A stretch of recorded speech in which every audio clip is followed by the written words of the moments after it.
En las audiencias públicas que la Comisión de Derechos Humanos del Senado de la República comienza prácticamente el nuevo periodo que se instalará a partir de septiembre en la nueva legislatura,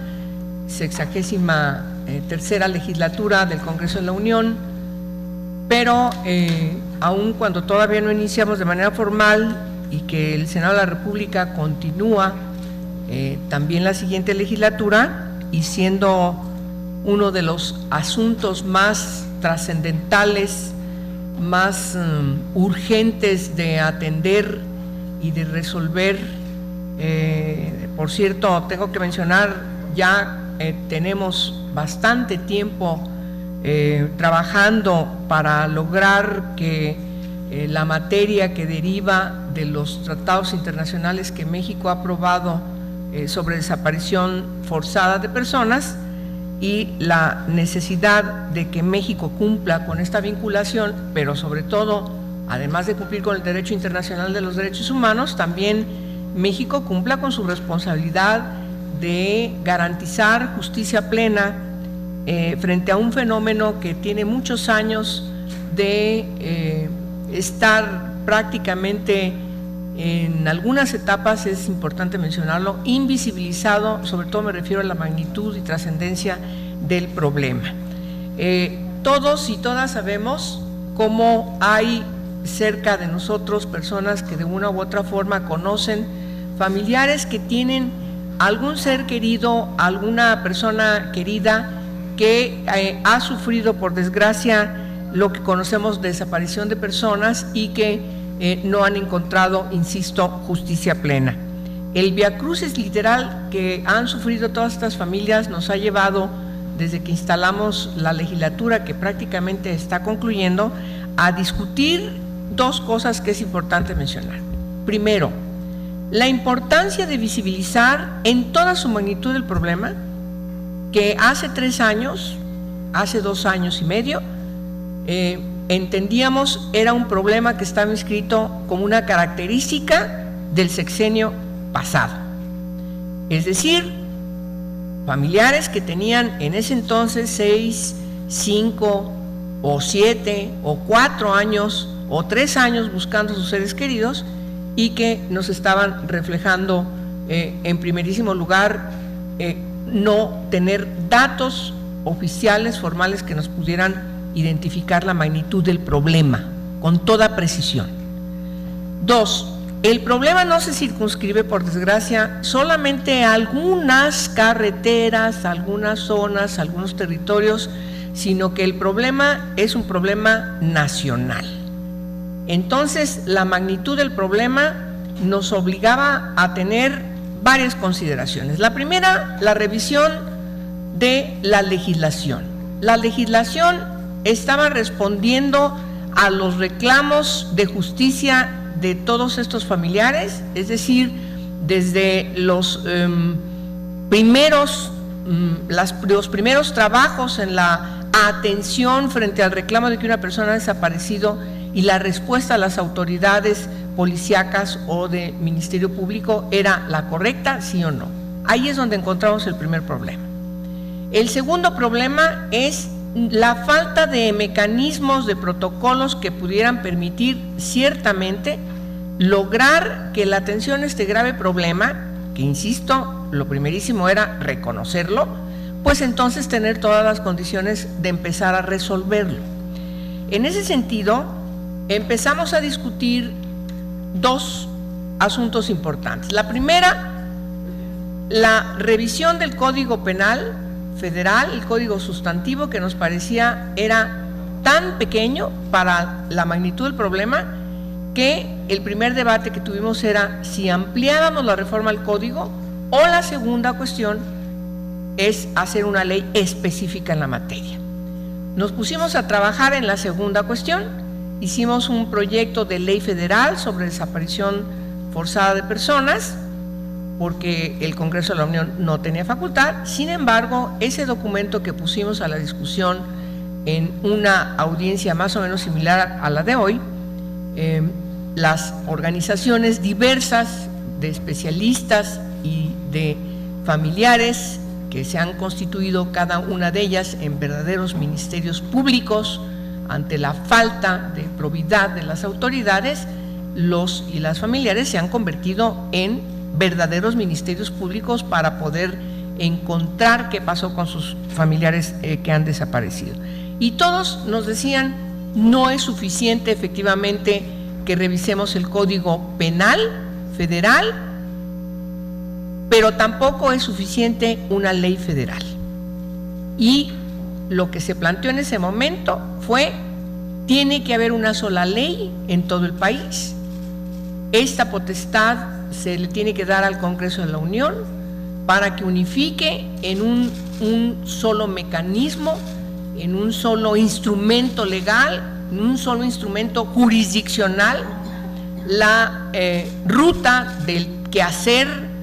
de las autoridades para que no tengamos la esquizofrenia que teníamos en muchos estados de la República. De ahí que empezamos a trabajar en algo que parecía muy difícil lograr, es decir, reformar la Constitución para otorgarnos la facultad al Congreso de la Unión para legislar en esta materia. Hoy iniciamos estas audiencias con una expectativa totalmente distinta, porque ya está promulgada la reforma constitucional que otorga la facultad al Congreso de la Unión para legislar en la materia. Es decir, nos da la facultad el artículo 73, fracción 21, inciso A, de nuestra Carta Magna, para que el Congreso de la Unión legisle en una ley general que tenga aplicabilidad en todo el país, que defina las bases de coordinación en los 3 órdenes de gobierno, que unifique criterios, primerísimo lugar, que defina de manera puntual el tipo penal. Eso nos parece de una gran relevancia, que además de definir el tipo penal acorde a los tratados internacionales, particularmente la Convención de Naciones Unidas en la materia, y también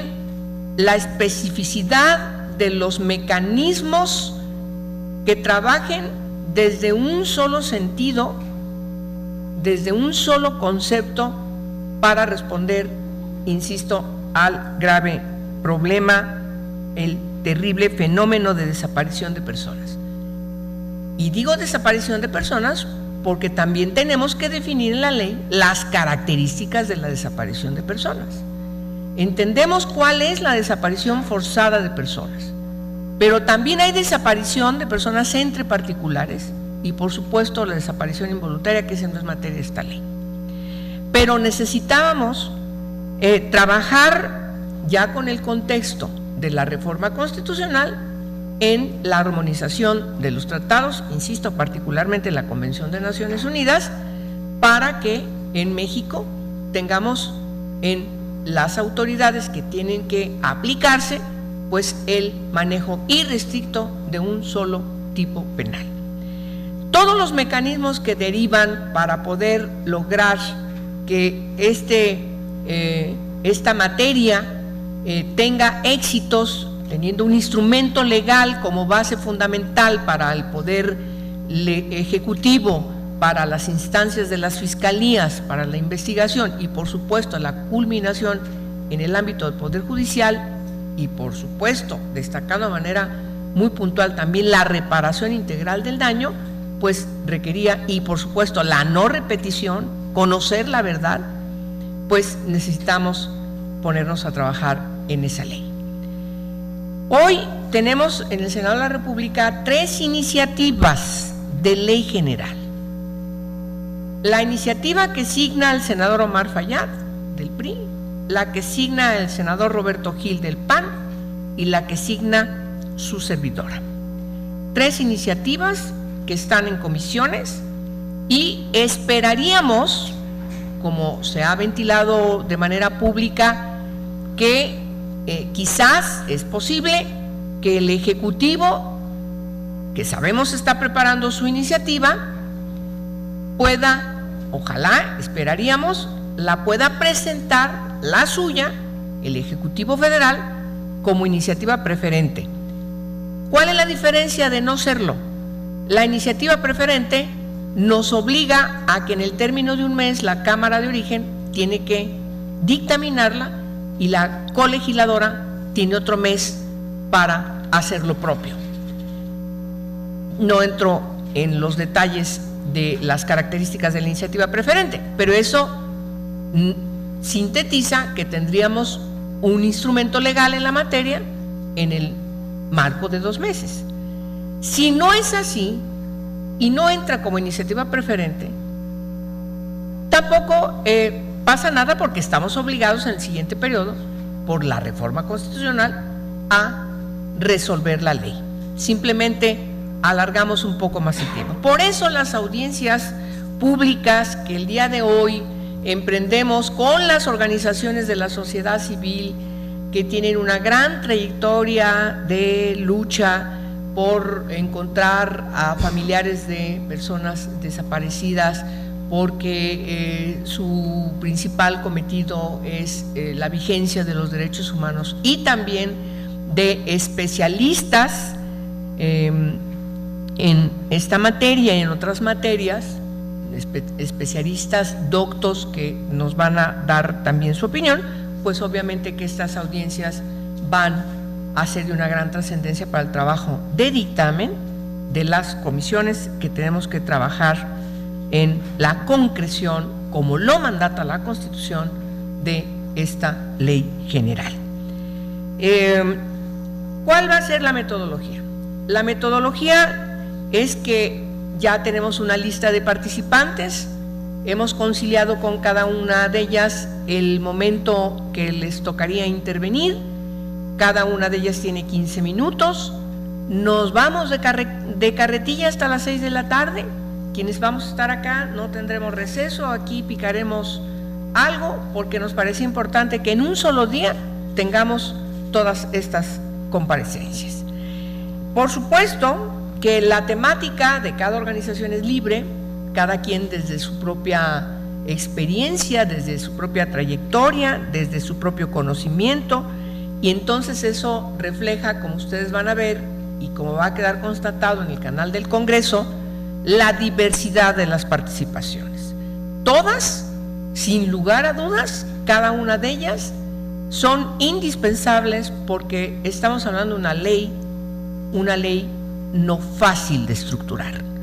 Tiene que tener muchos mecanismos, tiene que establecer los criterios de los protocolos para poner en funcionamiento esos mecanismos, insisto, todos desde un enfoque nacional, único, al que se tienen que apegar irrestrictamente, insisto, los poderes y los 3 órdenes de gobierno. Vamos a discutir seguramente la diferencia en la definición del tipo penal con otros tipos penales, porque de repente tenemos también confusión, ¿no? No es lo mismo desaparición forzada o desaparición de personas de el secuestro, por ejemplo. Pero ciertamente hay un concurso de delitos. No está de más adelantar que otra materia importante que también esta comisión y este Senado va a entrar próximamente también en discusión, pues también está relacionada con esta materia de desaparición de personas, que es el que refiere a la tortura u otros tratos crueles, inhumanos o degradantes. Vamos a comenzar, después de haber hecho esta introducción, después de haber mencionado las características de las participaciones, con la primera intervención, que corresponde en este caso al maestro Santiago Corcuera. Él viene a título personal, pero es importante mencionar que no en balde su expertise lo determina como un miembro importante del Comité contra la Desaparición Forzada de la Organización de las Naciones Unidas, y totalmente docto en la materia. Nos da mucho gusto, Santiago, recibirte. Por favor, tienes 15 minutos y ahí está el relojito a un ladito.